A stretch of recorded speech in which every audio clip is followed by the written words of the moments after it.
Hai Sobat Kecepikong 1996. Apa kabar semuanya? Oke, balik lagi di video lainnya guys. Pernah nggak sih ngerasain momen setelah akhirnya milih buat mundur? Bukan karena udah nggak peduli. Justru kadang karena terlalu peduli. Capek jelasin diri terus.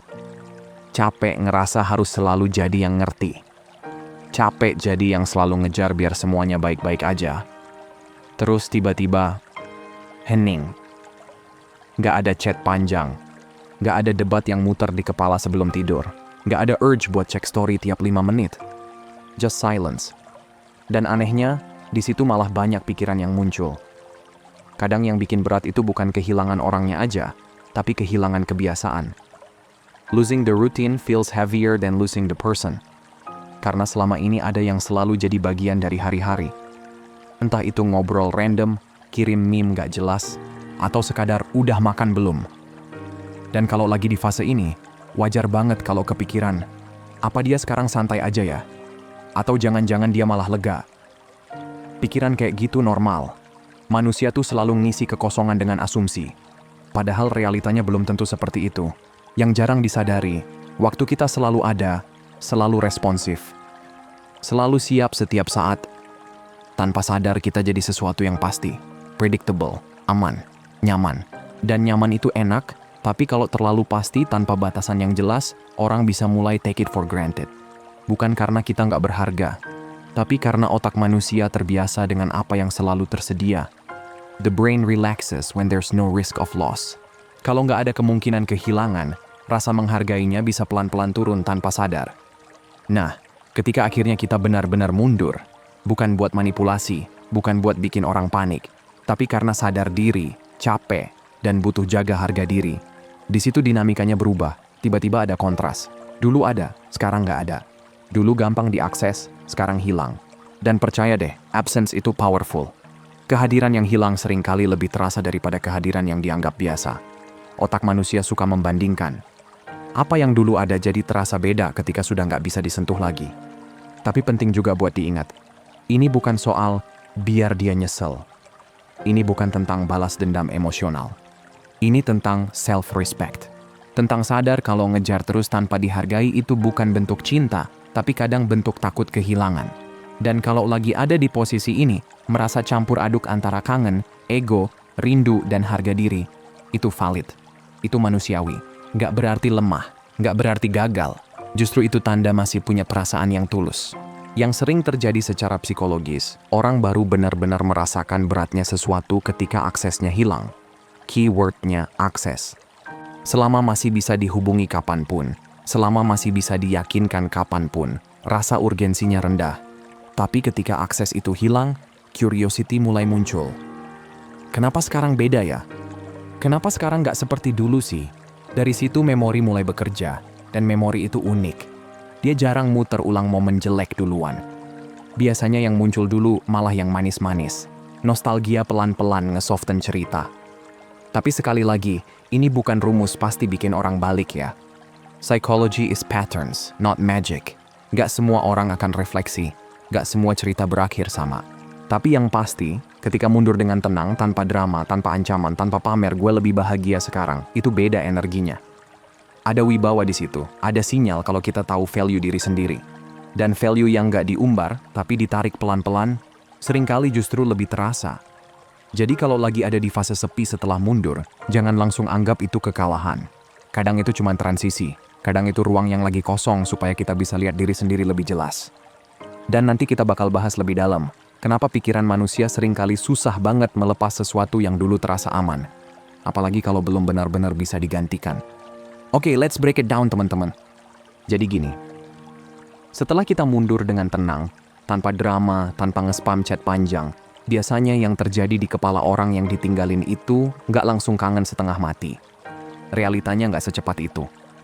Yang pertama muncul seringkali justru rasa lega. Dan kalau lagi di posisi yang mundur, dengar kata lega itu rasanya kayak ditampar. Seolah-olah selama ini keberadaan kita cuma beban. Padahal nggak sesimpel itu. Relief itu biasanya cuma reaksi awal karena tekanan hilang. Bayangin aja, sebelumnya ada diskusi berat, ada emosi naik turun, ada topik yang sensitif. Begitu semua itu berhenti, tubuh otomatis santai, nervous system turun, rasanya ringan. Dan di fase itu orang bisa aja bilang ke dirinya sendiri, kayaknya ini keputusan yang benar. Tapi yang jarang disadari, lega itu sementara. Itu bukan akhir cerita, itu cuma jeda. Karena setelah suasana tenang, otak mulai kerja lagi. Mulai evaluasi. Manusia tuh kalau udah ngerasain konsekuensi secara nyata, baru mikirnya lebih dalam. Waktu masih bareng, putus itu cuma ide. Begitu beneran gak ada, itu jadi pengalaman. Dan pengalaman selalu lebih berat daripada sekadar rencana. Pelan-pelan hal kecil mulai kerasa. Cara kita nanggepin masalah tanpa bikin suasana makin panas. Konsistensi perhatian yang dulu dianggap ya biasa aja. Kebiasaan kecil yang ternyata bikin hari lebih stabil. Dulu semua itu kayak background noise. Ada, tapi nggak terlalu disadari. Begitu hilang, baru terasa kosongnya. Ini yang namanya kontras bias. Kita baru benar-benar sadar nilai sesuatu setelah membandingkannya dengan ketiadaan. Selama aksesnya ada terus, otak nggak merasa perlu menghargai secara ekstra. Tapi begitu akses hilang, baru muncul kontrasnya. Nah, di titik ini, banyak orang malah panik sendiri. Baru beberapa hari mundur, udah nggak tahan pengen ngecek. Cuma mau nanya kabar kok. Atau sengaja update sesuatu biar diperhatiin. Atau tiba-tiba muncul lagi dengan alasan random. Dan itu manusiawi banget. Kangen itu real. Takut dilupain juga real. Jadi kalau pernah lakuin itu, jangan langsung ngerasa bodoh. Itu refleks emosional, bukan karena lemah. Cuma masalahnya, ketika muncul terlalu cepat, kita tanpa sadar menghapus kontras yang lagi terbentuk di kepala mereka. Ketegangan emosional yang tadi mulai naik jadi turun lagi. Proses refleksi kepotong. Certainty mereka jadi balik. Oh, ternyata masih ada. Padahal kalau tetap tenang, tetap fokus ke diri sendiri, nggak reaktif, nggak ngejar, pelan-pelan muncul yang namanya curiosity. Dan curiosity itu kuat banget. Kenapa sekarang nggak ngejar? Kok beda ya? Udah move on? Apa dia udah nemu yang lain? Otak manusia itu nggak suka kehilangan kontrol. Begitu sesuatu yang dulu pasti tiba-tiba nggak pasti, pikiran mulai muter. Scarcity increases perceived value. Ketika sesuatu jadi terbatas, rasanya lebih penting. Tapi sekali lagi, ini bukan soal main tarik ulur. Kalau mundurnya penuh dendam, penuh sindiran, atau sengaja pengen bikin cemburu, energinya beda. Dan itu kerasa. Orang bisa ngerasain kalau kita masih berharap mereka bereaksi. Tapi kalau mundurnya karena genuinely sadar, gue pantas dapat effort yang seimbang, itu beda banget. Energinya stabil, nggak ribut, nggak defensif, cuman tegas dan tenang. Dan justru ketenangan itu yang bikin pikiran mereka mulai konflik sendiri. Cognitive dissonance, benturan antara keyakinan lama dan realita baru. Mungkin mulai muncul pertanyaan yang dulu dihindari. Jangan-jangan dia yang paling stabil. Kenapa rasanya aneh tanpa dia? Dulu kok gua nggak terlalu notice hal-hal itu ya. Di sini memori mulai kerja. Dan memori itu unik. Lama-lama, argumen panas intensitasnya turun. Tapi rasa nyaman, rasa aman, perhatian kecil, itu seringkali malah makin kelihatan jelas. Bukan karena kita maksa mereka ingat, tapi karena kita berhenti ganggu prosesnya. Dan kalau lagi di posisi yang mundur, penting banget buat ngerti satu hal. Rasa campur aduk yang dirasain sekarang itu valid. Kangen tapi gengsi. Peduli tapi capek. Pengen balik tapi juga pengen dihargai. Itu semua wajar. Ini bukan soal strategi buat bikin orang balik. Ini soal nggak mengkhianati diri sendiri cuma karena takut kehilangan. Kalau akhirnya dia refleksi dan balik, itu bonus. Kalau enggak pun, setidaknya kita tahu kita mundur dengan harga diri, bukan karena kalah. Dan percaya deh, versi diri yang tenang, sadar value, dan nggak reaktif, itu jauh lebih powerful daripada versi yang terus ngejar sambil meragukan diri sendiri. Di bagian selanjutnya, kita bisa bahas lebih dalam lagi, kenapa pikiran manusia seringkali baru sadar arti seseorang ketika sudah tidak bisa mengaksesnya lagi. Dan kenapa itu sering datang telat. Nah, lanjut ya. Jadi gini, tadi kita udah ngomongin soal relief, reflection, kontras, dan gimana jarak itu bisa bikin orang mulai mikir. Nah, sekarang masuk ke bagian yang sering bikin kepala mumet sendiri. Bedanya kangen sama pengen balik. Karena jujur aja, dua hal itu nggak sama. Banyak orang kejebak di sini. Begitu tahu mantan masih kepo, masih kadang lihat story, masih kadang nge-like postingan lama, langsung mikir, nah kan, masih ada rasa, Padahal, missing you itu nggak otomatis berarti wanting you back. Seseorang bisa aja kangen kehadiran kita, kangen rutinitasnya, kangen rasa amannya, tapi tetap yakin kalau keputusan buat berpisah itu benar. Dan itu nyesek banget kalau lagi di posisi yang berharap. Tapi santai dulu. Kalau sekarang lagi ada di fase ngerasa digantung, ngerasa campur aduk antara berharap dan nyerah, itu valid banget. Nggak lebay, nggak bodoh. Itu manusiawi. Karena ketika sayang itu pernah real, wajar kalau masih ada ruang buat berharap. Yang jarang orang sadari, yang bikin seseorang pengen balik itu bukan cuma karena jarak bikin kangen. Lebih dalam dari itu, soal identitas.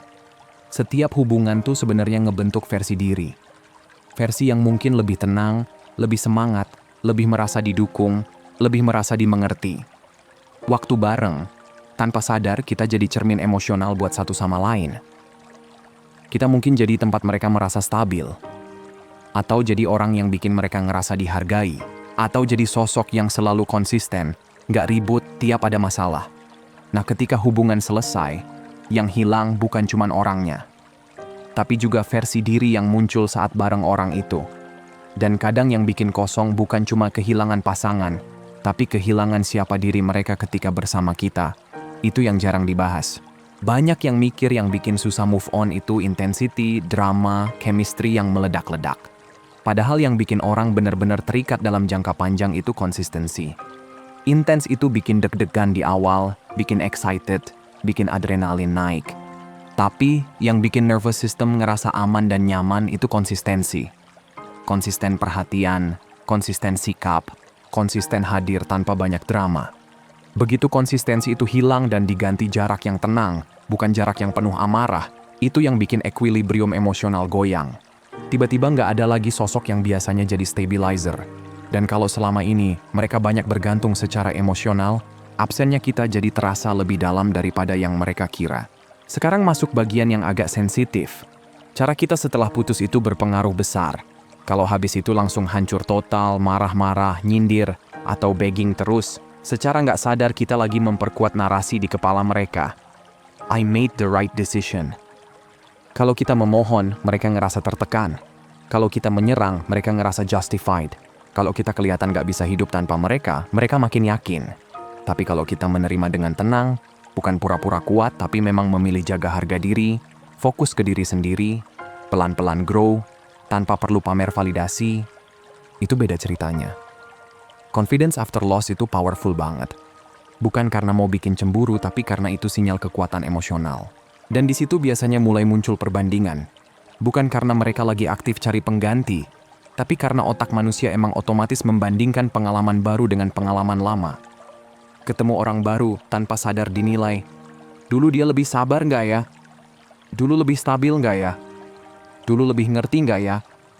Kalau kita dulu represent maturity, steadiness, self-respect, standar itu nggak hilang begitu aja. Dia nempel. Dan standar yang pernah dirasain itu susah diturunin. Jadi bedanya kangen sama pengen balik ada di sini. Kangen itu emosional, bisa lewat sendiri. Tapi kalau yang hilang itu rasa aman, rasa stabil, rasa jadi versi diri yang lebih baik. Itu jauh lebih dalam. Itu yang bikin orang mulai mempertanyakan keputusannya. Dan kalau sekarang lagi ada di posisi nunggu tanpa kepastian, atau lagi berusaha nggak berharap tapi masih kepikiran, itu wajar banget. Yang penting jangan sampai harga diri dikorbankan cuman buat memastikan satu jawaban. Karena pada akhirnya, orang bisa kangen banyak hal. Tapi orang cuman akan balik ke tempat yang bikin mereka merasa utuh, bukan tertekan. Dan pertanyaannya sekarang bukan cuman, dia bakal balik nggak? Tapi lebih ke, kalau suatu hari dia benar-benar mikir buat balik, kita masih versi lama yang overgiving dan takut kehilangan, atau sudah jadi versi yang tahu value diri sendiri. Itu yang sebenarnya bikin perbedaan besar, oke? Nah lanjut ya, sekarang kita masuk ke bagian yang sering disalahartikan banyak orang. Setelah semua proses tadi, jarak, refleksi, kontras, comparison, ujungnya bukan soal gimana caranya bikin dia cemburu. Serius, kalau growth-nya cuman buat bikin orang lain kepancing, itu capek dan biasanya ketahuan. Energinya beda. Orang bisa ngerasa kalau kita lagi perform, bukan lagi evolve. Growth yang benar itu bukan yang ribut. Bukan yang harus diumumin, tapi yang pelan-pelan bikin diri sendiri ngerasa lebih solid. Mulai olahraga bukan biar dipuji, tapi biar kepala lebih tenang.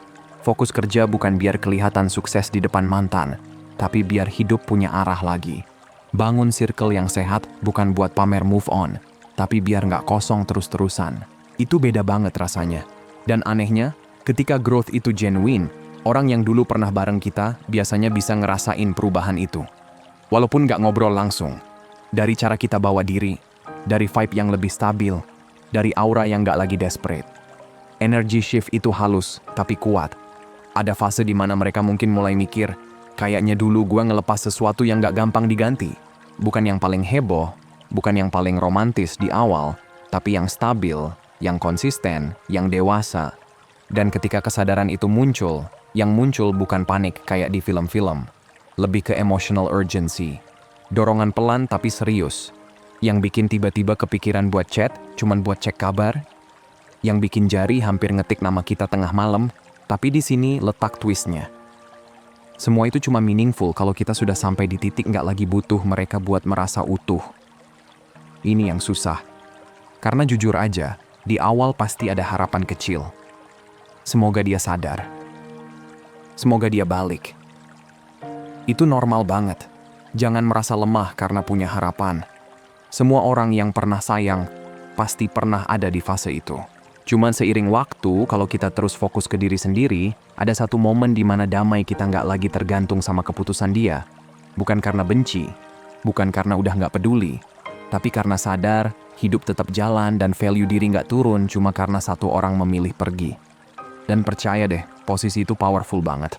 Ketika seseorang ngerasa kita welcome kalau mereka mau balik, tapi kita juga nggak ngejar dan nggak memohon, yang muncul itu respect.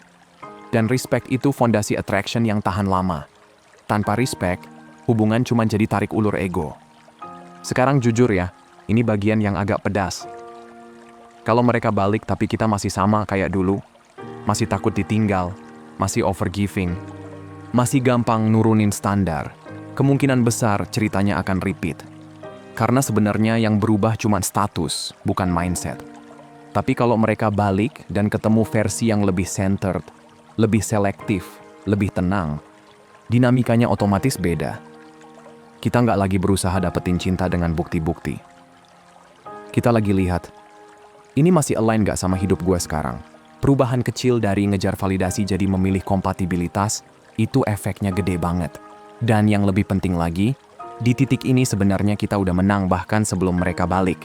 Karena kita udah sampai di fase di mana keberadaan mereka bukan lagi penentu harga diri. Kita bisa bilang dalam hati, gue menghargai apa yang pernah ada, tapi gue juga tahu gue pantas dapat yang seimbang. Itu energi yang magnetik banget. Orang yang gak takut kehilangan itu auranya beda. Gak clingy, gak dingin juga, tapi stabil. Dan stabil itu jarang. Makanya berharga. Kalaupun suatu hari mereka muncul lagi, bukan karena kita ngejamin mereka bakal balik.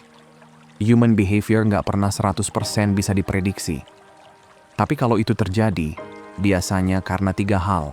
Jarak bikin mereka refleksi, growth kita bikin value naik, dan cara kita handle silence bikin cara mereka melihat kita berubah. Dan kalau ternyata mereka nggak balik, itu nggak otomatis berarti kita gagal. Bisa jadi memang bukan orang yang tepat buat versi diri yang sekarang. Dan itu juga bentuk perlindungan. Jadi inti dari semua ini bukan strategi biar dipilih lagi, tapi gimana caranya jadi versi yang tetap kuat, entah dipilih atau enggak. Karena pada akhirnya, yang bikin seseorang benar-benar menarik, bukan karena dia ditakuti akan hilang, tapi karena dia tahu dirinya cukup, dengan atau tanpa siapapun di sampingnya. Oke, terakhir, dan gak kalah penting. Kadang orang itu muncul lagi, bukan karena lagi sepi. Bukan juga karena gak ada pilihan lain. Kadang mereka muncul karena ngerasa ada yang berubah. Mereka ngerasa shift, walaupun gak bisa jelasin pakai kata-kata. Dan lucunya, shift itu sering terjadi justru waktu kita udah nggak terlalu mikirin apakah dia bakal balik atau enggak. Ironis ya, justru ketika kita udah mulai fokus ke hidup sendiri, mulai ngerasa lebih stabil tanpa dia, di situ energi kita berubah. Dan penting banget buat paham, ini bukan soal strategi biar orang balik. Ini bukan main trik psikologi. Manusia itu bukan tombol yang bisa ditekan pakai kombinasi silent treatment plus glow up terus otomatis balik. Nggak ada hukum pasti kayak gitu. Siapapun yang bilang ada rumus 100% pasti berhasil, itu terlalu menyederhanakan hati manusia. Tapi ada satu hal yang hampir selalu benar. Kalau kita benar-benar berubah, dinamika nggak akan pernah sama lagi. Kebanyakan hubungan berakhir dalam kondisi kabut. Lagi capek, lagi kecewa, lagi ego sama-sama tinggi. Banyak hal yang nggak tersampaikan dengan benar. Dalam kondisi kayak gitu, dua-duanya nggak lihat dengan jernih. Tapi waktu itu jujur. Jarak itu jujur. Silence itu jujur. Apalagi kalau diamnya bukan diam ngambek, tapi diam yang tenang dan bermartabat. Nggak kampanye minta kesempatan kedua, nggak nyindir di sosial media, nggak maksa orang buat sadar nilai kita. Itu beda banget rasanya. Pelan-pelan, tanpa kita tahu, mereka mulai replay hal-hal kecil. Bukan adegan dramatisnya, tapi momen-momen subtle. Cara kita tetap kalem waktu situasi lagi tegang. Cara kita nggak mempermalukan mereka di depan orang lain. Cara kita konsisten hadir tanpa banyak janji besar. Hal-hal yang dulu dianggap biasa, lama-lama jadi kelihatan beda ketika dibandingkan dengan pengalaman baru yang mungkin nggak sestabil itu. Dan di sini banyak orang salah fokus. Mereka kira kalau mantan balik, itu pasti karena kesepian. Padahal seringkali bukan loneliness, tapi recognition. Sadar kalau dulu underestimate. Sadar kalau stabilitas itu mahal. Sadar kalau self-respect lebih menarik daripada ngejar terus-terusan. Dan recognition itu biasanya datang ketika kita sendiri sudah sampai di titik nggak lagi nunggu pengakuan. Yang bikin posisi kita jadi kuat bukan karena dia kangen, tapi karena kita nggak lagi bertanya-tanya tiap hari, dia bakal balik nggak ya? Pertanyaannya berubah jadi, kalau dia balik, cocok nggak sama standar gue sekarang? Dan itu pergeseran yang dalam banget. Dari yang tadinya takut kehilangan, jadi berani mengevaluasi. Kalau jujur, sampai di titik itu nggak instan. Ada fase overthinking, ada fase buka chat lama, ada fase pengen banget kirim pesan tapi ditahan. Kalau lagi ada di fase itu, please tahu satu hal. Itu normal. Itu bukan tanda lemah. Itu tanda masih punya perasaan. Yang bikin beda adalah apakah kita berhenti di situ atau pelan-pelan naik level. Real growth itu nggak ribut. Nggak selalu kelihatan di feed. Kadang cuma kelihatan dari cara kita nggak lagi gampang ke-trigger. Dari cara kita lebih tenang jawab hal yang dulu bikin emosi. Dari cara kita lebih selektif milih siapa yang masuk ke hidup. Itu growth yang genuine. Dan ketika growth itu asli, orang yang pernah dekat sama kita bisa ngerasain perbedaannya, bahkan tanpa komunikasi intens. Kalau suatu hari mereka muncul lagi, biasanya nggak langsung dramatis. Nggak tiba-tiba minta balikan sambil nangis. Lebih sering halus, cuma nanya kabar, cuma buka obrolan kecil. Tapi di balik itu ada reassessment, lagi nimbang ulang, lagi lihat apakah versi kita yang sekarang masih bisa diakses atau sudah beda level. Dan disinilah poin paling dalamnya. Entah mereka balik atau enggak, kalau kita benar-benar evolve, kita tetap naik. Karena kita udah sampai di fase di mana harga diri nggak lagi tergantung sama satu orang. Kita bisa bilang dalam hati, gua menghargai apa yang pernah ada, tapi gua juga tahu gua pantas dapat yang seimbang. Itu energi yang magnetik banget. Orang yang gak takut kehilangan itu auranya beda. Bukan dingin, bukan sombong, tapi utuh. Dan orang yang utuh itu jarang. Jadi daripada sibuk ngejar kepastian, mungkin yang lebih penting adalah jadi sosok yang kalau hilang terasa dalam. Yang kalau hadir, tenangnya bikin nyaman. Yang cintanya tulus tapi gak murahan. Yang kalau pergi, bukan karena drama, tapi karena tahu value diri. Kadang mereka balik, kadang enggak. Tapi kalau kita benar-benar naik level, dua-duanya tetap bikin kita menang. Karena pada akhirnya, power position itu bukan saat orang lain memilih kita, tapi saat kita sudah nggak takut lagi kalau tidak dipilih. Sebagai penutup guys, kalau sampai di titik ini masih ada yang ngerasa campur aduk, itu wajar banget. Percaya deh, banyak orang pernah ada di posisi itu. Nungguin notifikasi yang nggak datang, nahan diri buat nggak ngechat duluan. Berusaha kelihatan kuat, padahal di dalam lagi berisik banget. Gue juga ngerti rasanya mikir, apa sih kurangnya gue? Atau, kenapa ya harus berakhir kayak gini? Dan jujur aja, fase itu nggak enak. Banget. Ada malam-malam yang rasanya panjang. Ada momen di mana ego sama rindu berantem di kepala. Mau maju tapi masih nengok ke belakang. Mau ikhlas tapi masih berharap sedikit. Itu manusiawi. Itu bukan lemah. Itu tanda pernah tulus. Tapi dari semua yang kita bahas tadi, Satu hal yang paling penting sebenarnya bukan apakah dia bakal balik atau enggak, bukan juga apakah suatu hari dia sadar dan bilang, gue salah. Yang paling penting adalah versi diri yang kita bangun setelah semuanya selesai. Karena pada akhirnya, hubungan itu bisa gagal, tapi growth jangan ikut gagal. Kehilangan itu bisa terjadi, tapi harga diri jangan ikut hilang. Dan ketika kita benar-benar sampai di titik bisa bilang dalam hati, gue udah kasih yang terbaik, dan sekarang gue pilih jadi lebih baik, itu level yang beda. Kalau dia balik, semoga bukan karena kasihan atau sepi, tapi karena benar-benar sadar nilai kita. Dan kalau dia nggak balik, semoga kita sudah cukup kuat buat ngerti bahwa yang pergi bukan selalu yang terbaik, tapi kadang cuman yang nggak align sama versi kita yang baru. Dan mungkin yang paling relate dari semua ini adalah, kita semua pernah takut kehilangan. Tapi pelan-pelan kita belajar, yang paling penting bukan takut ditinggal, tapi jangan sampai ninggalin diri sendiri cuma demi dipilih. Jadi kalau sekarang lagi di fase sunyi, lagi di fase bangun ulang, lagi di fase belajar lepas tanpa benci, pelan aja. Nggak harus cepat, nggak harus sempurna. Yang penting bergerak. Karena entah dia balik atau enggak, kalau kita terus naik level, hidup tetap jalan ke depan. Dan versi diri yang lebih tenang, lebih sadar value, dan lebih utuh itu jauh lebih berharga daripada sekadar balikan. Stay grounded, stay growing. Dan jangan lupa, kadang yang terlihat seperti kehilangan besar itu sebenarnya lagi ngedorong kita ke versi diri yang lebih kuat. Oke teman-teman, segitu aja dulu buat hari ini. Sehat selalu ya, semoga harinya menyenangkan. Dan seperti biasa, Sobat Kece Pikong sekalian, hargai diri kamu di atas perasaan kamu. Abaikan apa yang kamu rasain, dan ingat apa yang kamu layak dapetin. Kalau mau hubunganmu jauh lebih baik dan sehat, hargai dan perlakukan dengan baik diri sendiri dulu. Makasih udah nonton ya, dan sampai jumpa di video berikutnya teman-teman.